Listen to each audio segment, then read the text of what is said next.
Good morning, Year 10. Nice to see you. I hope you're well.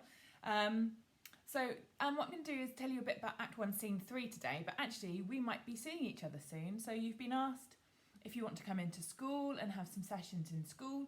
So you might have said yes, you might have said no, and that's okay. You'll still get all of the things online, so you won't miss anything, so don't worry.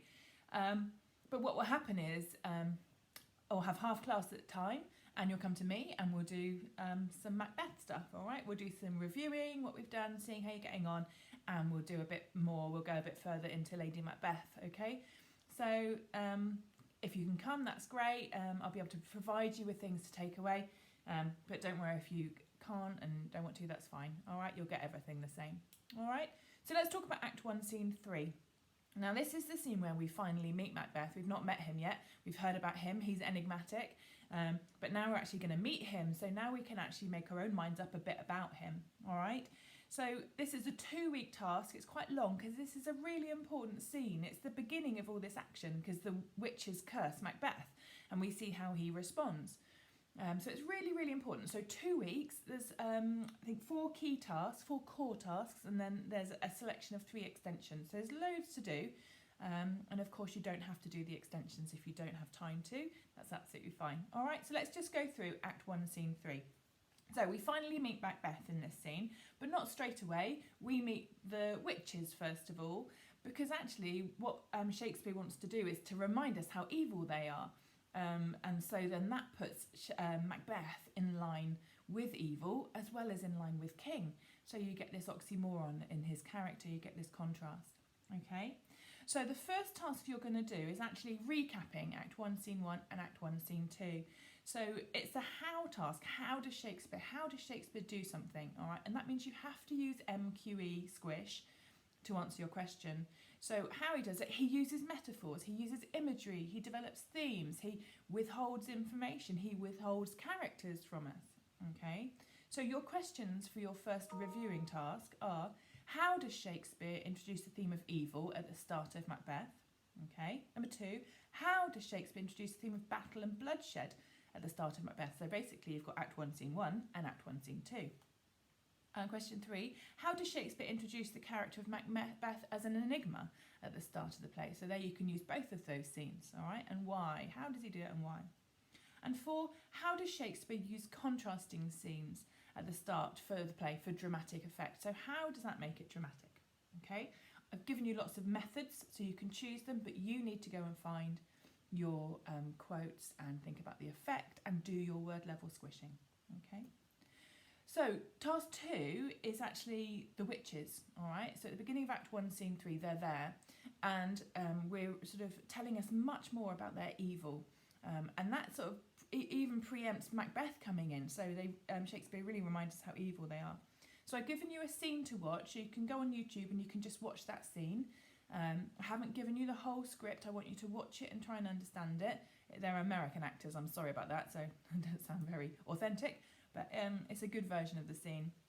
So you can split the scene into 3 sections really. The witches talking about evil, all right? The witches giving predictions to Macbeth and Banquo, so basically the curse. And then the third bit is when Macbeth is thinking about what's just happened and you get their responses to that, okay? So there's 3 chunks. So I want you to watch it and then I want you to think about what you've learnt. So the witches, at the beginning, they put a curse on a ship, and it's a ship called the Tiger, and they put this curse on the ship because there's a lady who's got chestnuts, all right, and the witch says, give me some chestnuts, and the lady says, I'm not giving you any of my chestnuts. So they curse her husband. So I want you to try and work out, by listening to that clip, what's the curse they put on, okay? I'll read you a little bit of it here, okay? A sailor's wife had chestnuts in her lap and munched and munched and munched. Give me, quoth I. Arointly, witch, the rump-fed Runyon cries. Her husband's to Aleppo gone, master of the Tiger, so he's on the ship and he's going to Aleppo. But in a sieve I'll thither sail, and like a rat without a tail, I'll do, I'll do, I'll do. So what she's saying is, I'm going to get in a sieve and I'm going to sail out to that ship and I'm going to put a curse on it, okay? Then one says, I'll give you a wind. For thou art kind. And I another. So they're brewing up a storm. They want to give this this sailor a really horrible time on the sea. They're going to send out this sort of tempest. I myself of all the other, and the very ports they blow, all the quarters that they know, in the shipyard's card, I'll drain him dry as hay. So I'm going to make this storm so bad that he cannot dock, he cannot stop, all right? And I'm going to drain him dry as hay, so he's going to be so thirsty that he's going to dehydrate. I'll drain him dry as hay. Sleep shall neither night or day. He won't be able to sleep. Hang upon his penthouse lid, he shall live, a man forbid. So he's going to be hanging on to where he's living. He won't be able to stop. He won't be able to feed. He won't be able to drink.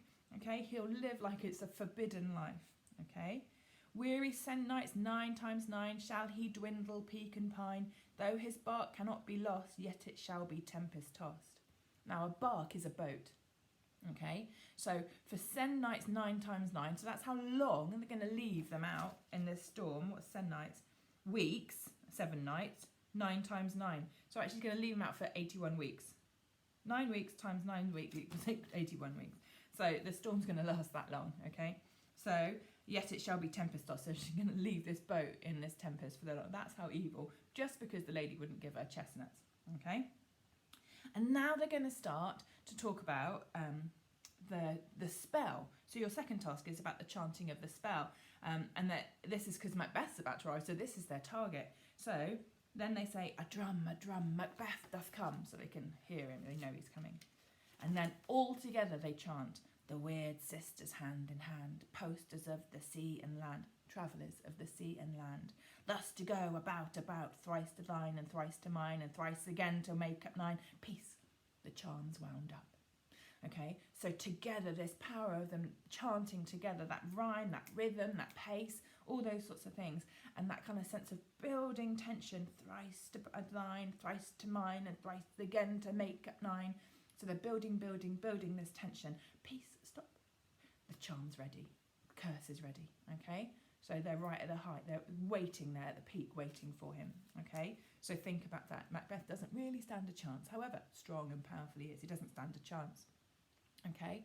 Then Macbeth comes in.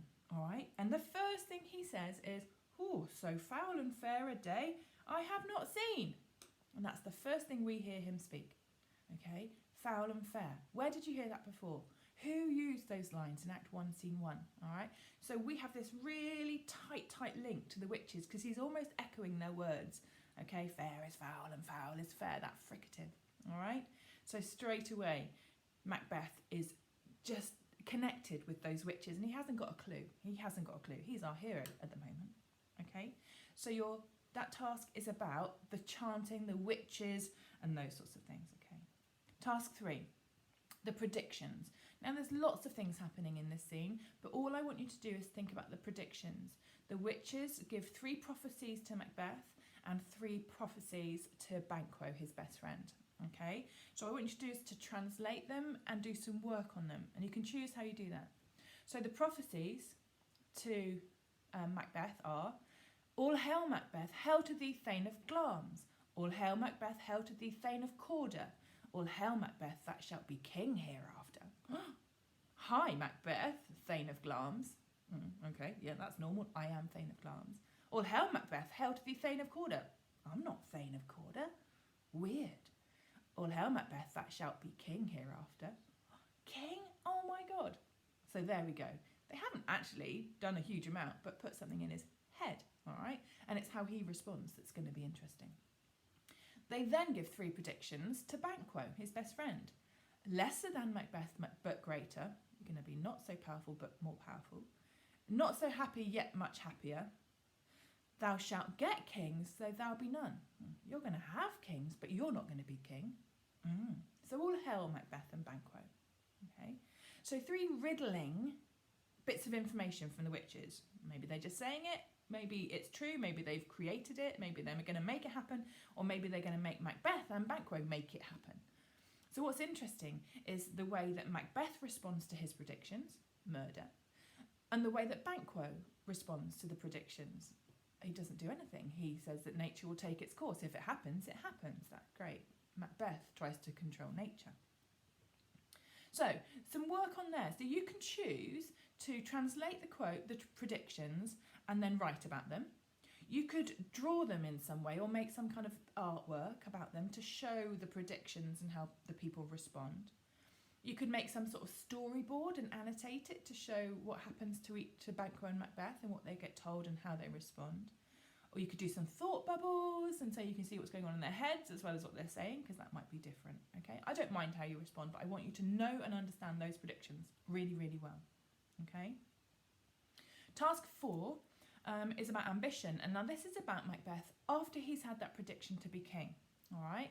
And he's thinking, oh my God, how am I going to do that? Oh, I better murder the king. Oh, I can't do that. I can't do that. God will see. Oh, he's such a good king. So this is a section where Macbeth is considering his thoughts. And actually what he's doing it is in soliloquy. So he's doing it so no one else can hear. He's doing it to the side so no one else, except the audience, can hear what he's thinking, all right? So think about this soliloquy and think about the dramatic irony of it, because we're hearing as an audience what he's thinking, but Banquo doesn't know, all the people on stage don't know, but we do, all right? So think about structure, soliloquy, aside, which means he's talking to the side, dramatic irony, foreshadowing, and characterisation, how we're developing a character, okay? So I've given you the soliloquy, all right, and I've given you some cards, and they analyse the soliloquy. So if you can print out the soliloquy, then that's great, and then you can cut out and stick the boxes all around where you think they fit, all right? Or you can just annotate, or you can make, I don't mind how you do it, okay? So, 2 truths are told as happy prologues to the swelling act. So 2 things have come true. I am Thane of Glamis and I've just been promoted to Thane of Cawdor. So 2 truths are told. And the swelling act of the imperial theme. So the 3rd is imperial, it's kingly. Oh my God, it's kind of, oh my God, maybe I'll be king. I thank you, gentlemen. He sends people away. The supernatural soliciting cannot be ill. The witches, the supernatural, can't be bad, but it can't be good. Oh my God. If it's bad, why am I suddenly going, oh my God, this is so exciting? I am Thane of Cawdor, I've been promoted, all right? So why is this horrid suggestion of murder knocking at my ribs? Why is my heart pounding at the thought of murder? Okay, it's against nature, it's against God to murder a king, all right? Present fears are less than horrible imagining. So I'm fearing something, but it's only in my head. It's not actually happened. I don't need to worry too much, okay? But he is saying that actually my thought whose murder is yet fantastical. So I'm thinking about murder, but it's not yet happened. It's a fantasy. It shakes so the single state of man that function is smothered in surmise. So I can't function because I'm covered in thoughts and ideas and my brain is whirring, okay? Nothing is but what is not. Oh my God, I don't know if I'm coming or going, okay? So you get this really difficult moment of him thinking through what's just happened, okay? But he is thinking of murder. So sort out the cards, do whatever you can on that soliloquy, thinking about his character. Now you've got 3 extension tasks there. So this is about maybe a translation, maybe a character profile, or maybe some revision cards with some key quotes. All right, I hope that helps, and I'll see you soon, maybe in a couple of weeks. Remember, this is a 2-week task, all right, so you can spend a bit longer on it, and make sure you really get this key scene into your head. All right, take care, see you soon, bye.